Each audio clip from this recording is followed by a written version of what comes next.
This podcast is brought to you by Scratchpad. Like, you could do a whole round of negotiations without even like coming to us yet because you have the tools. You're just like always looking for guidance. Oh, wow. Say it. Say it. No, She just went for the jugular, Ross. Right there. Yeah, I She's don't not know. Like, wrong. I feel like there's so many instances I remember on Deal Desk that I was just like, you are slowing down your own deal.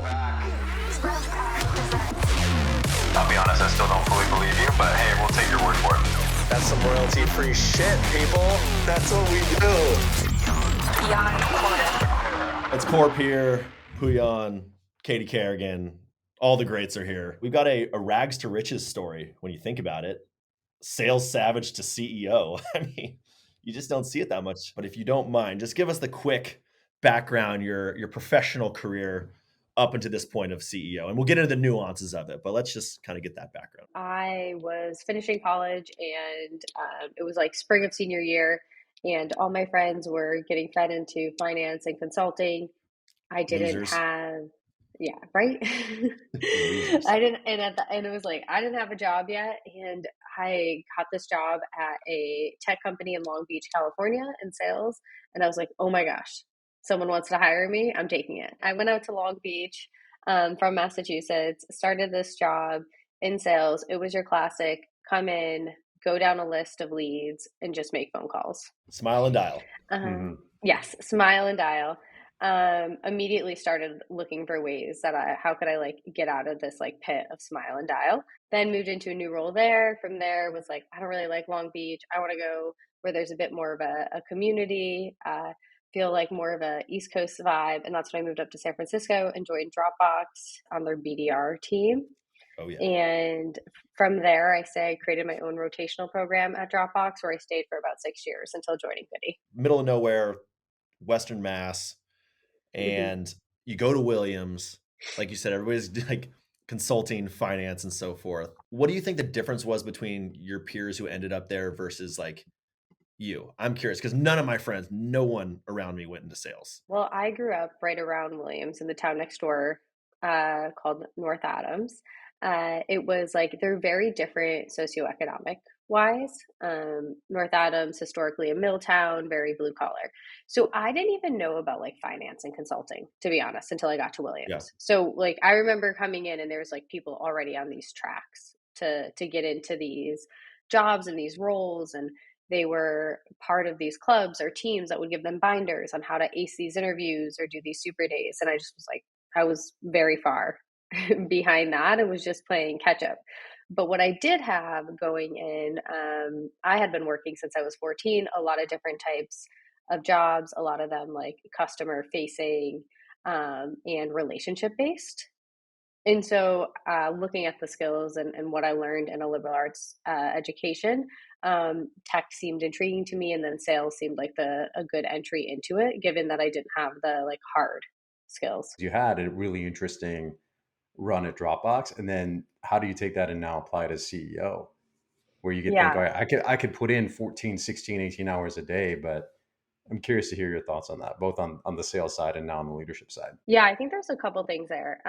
Check your ego at the door is like the first one. Like there's literally no room for ego. And I think that's really important, and making sure that you're leaving space for more open, collaborative ideas. And I think from a sales side, whether that's like partnering with your BDR, like I remember at Dropbox, I had some AEs when I was in the BDR role who like wouldn't let me touch their A accounts. And I'm like, that's your loss. Like you're creating more work for yourself. You should have a partnership with me and we could like go and attack your book of business to help you build more pipeline and set meetings. And I think right there, it's like people's ego gets in the way of, oh, those are my best accounts. I don't want to let anybody touch them. I own them. I just don't think you can get that far when you only depend on yourself. And then I think the second one I think a lot about is customer centricity. Kind of no matter what role you're in and who you are, is making sure you like deeply understand the customer and what they need. And I think a lot of times it's people go in with assumptions or they think they know what the customer needs, but don't really take the time to learn and listen. think that's important, especially in the leadership role as you get farther and farther away from the customer at times. So like as a practice, I make sure I listen to one gong call a day, just to always like hear what our customers are asking our sales reps about, where they're getting hung up, and it allows it from a leadership point of view too, to give our sales reps better training of like where do they get stuck that we can help them, give them better enablement. Just briefly, because I don't think most people won't know this. Like you joined like a 1-year-old startup as the head of sales. 7 months later, you're CRO. 6 months later, you're CEO. What kind of changed in your perspective going from like purely sales focused to now, being responsible for everyone, all parts of this org? I'm responsible for everyone. Is that yeah. Yeah. Well, no, it's a lot.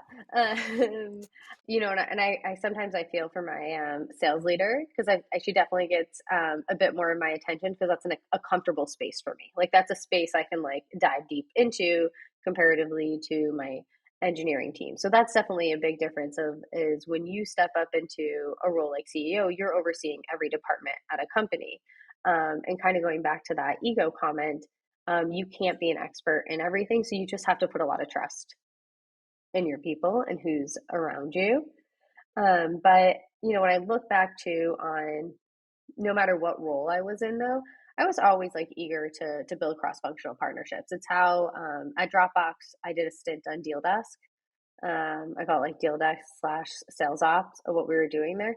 And it ultimately came out of me working really closely with that team because I was getting frustrated with processes. Right, because they're so slow and annoying and dumb. And deal prevention team. Yeah. Slow it down, more process, just what we need.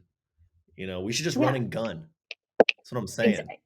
I mean, like we're a startup. And that was the thing. And once you know those things, you can unblock yourself. Right.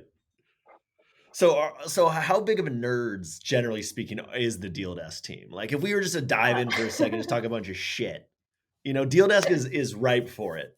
Because they get sales in front of ops as if that gives them some cred, but we know, the salespeople know the truth.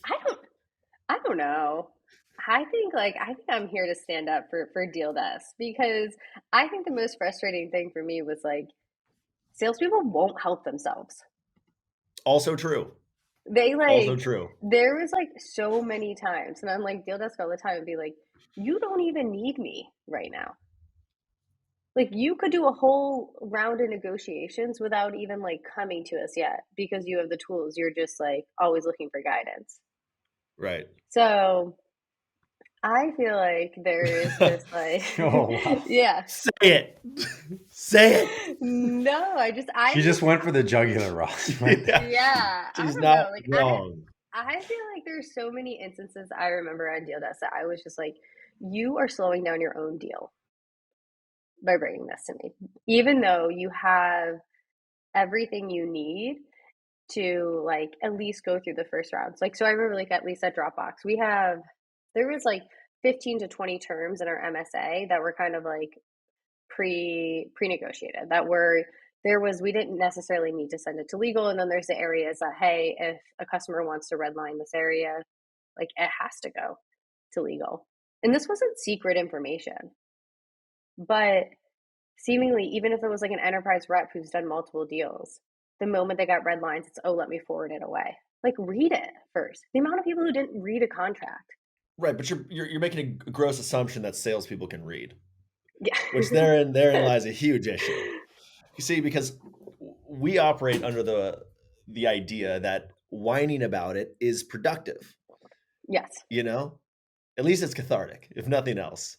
So I think we'd rather just whine about it and then complain about legal and then complain about Deal Desk. And so then I say, go put a ticket in.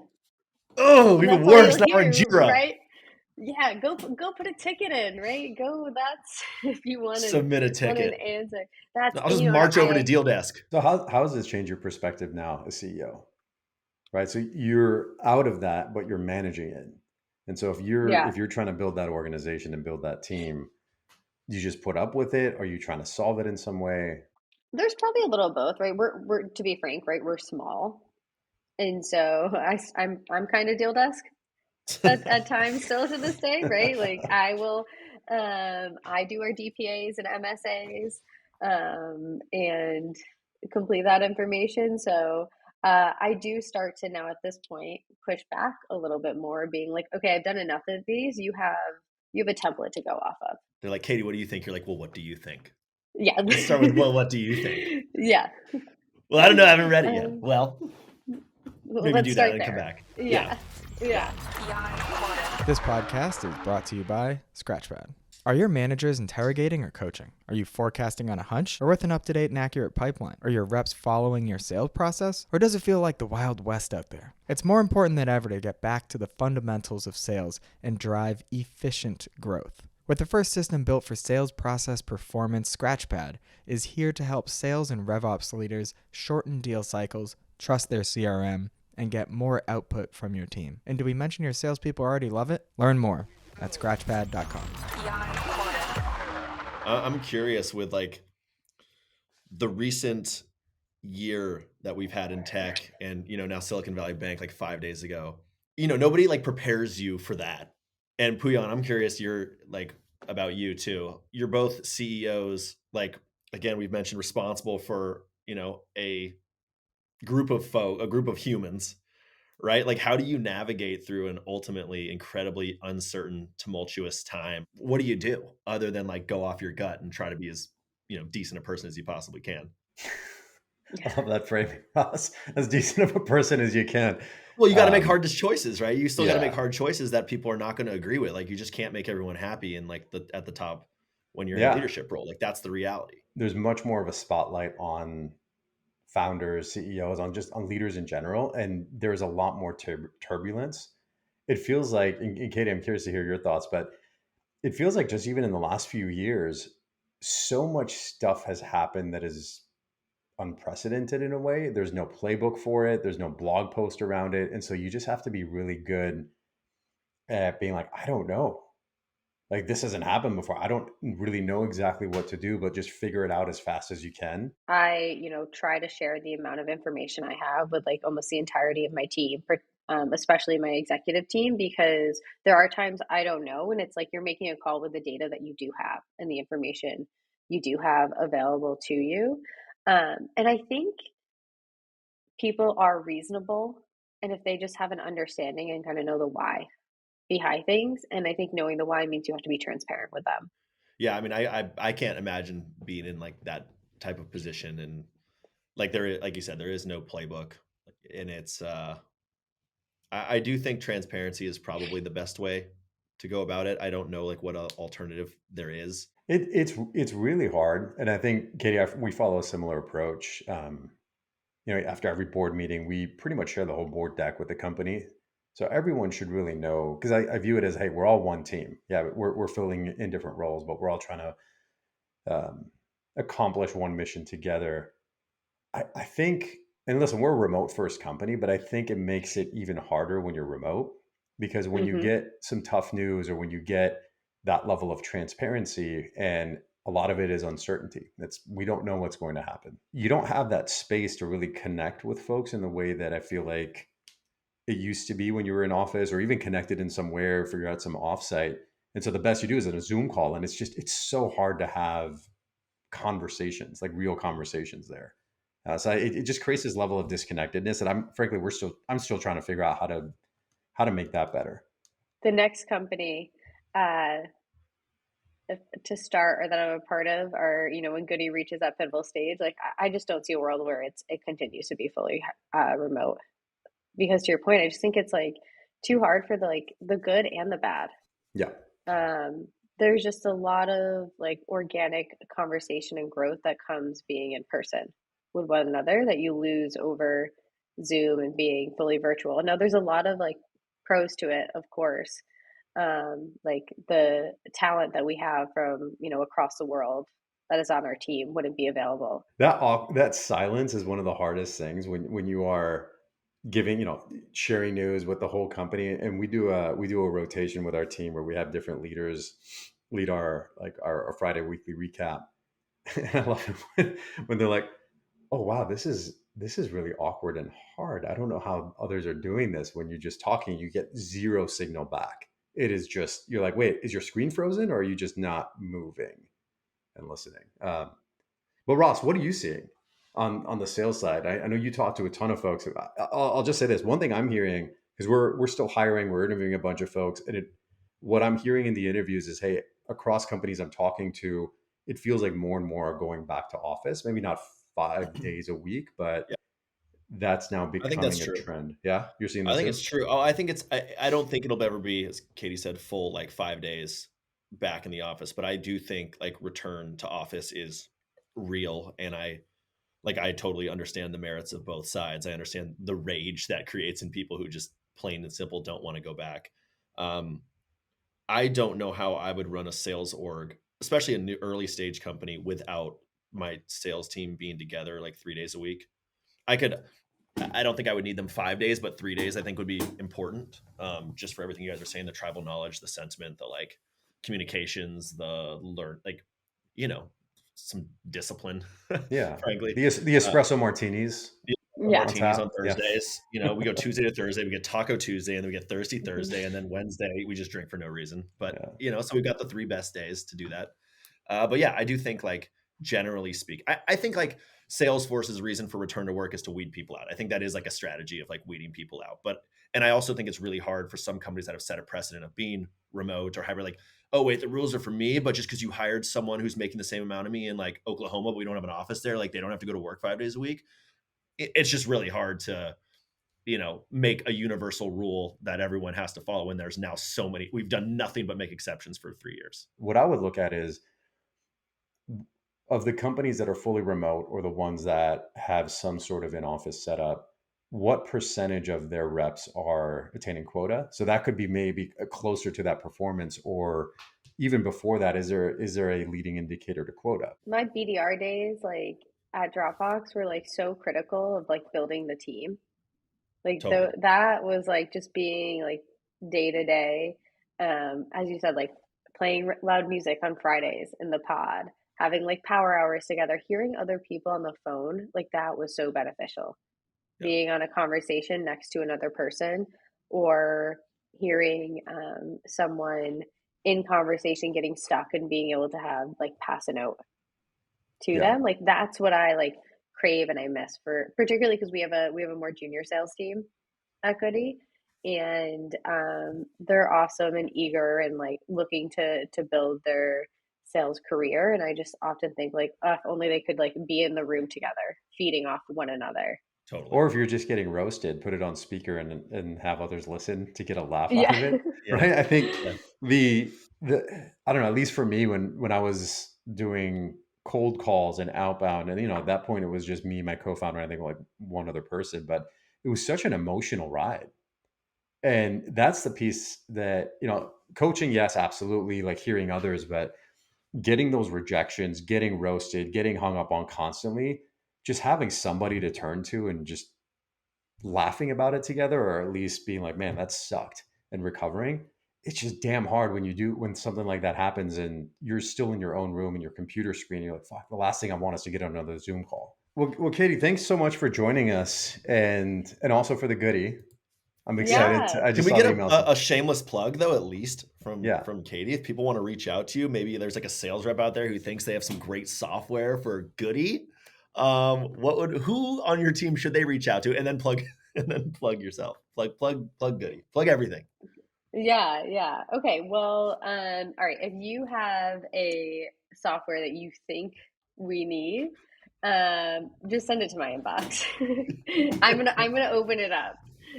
She's gonna open it. She might not respond. Open it up. She might not respond because that actually is very true. Just KTY@ongoody.com. Katie at ongoody. And if anybody's trying to like send gifts or anything, maybe. Yeah, exactly. So I think that's the other part. I think if you want to stand out right in that inbox, like I just talked about, and get a response, then don't spend a usual message. Send a Goody. Science.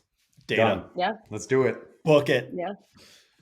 Katy Carrigan, thank you so much for joining us. And until next time. Are you looking for ways to execute, manage, and measure your entire sales process? Scratchpad is your answer. The world's largest sales teams, including Autodesk, Algolia, Cisco, GoTo, Twilio, Segment, are already seeing better results. Learn more at scratchpad.com.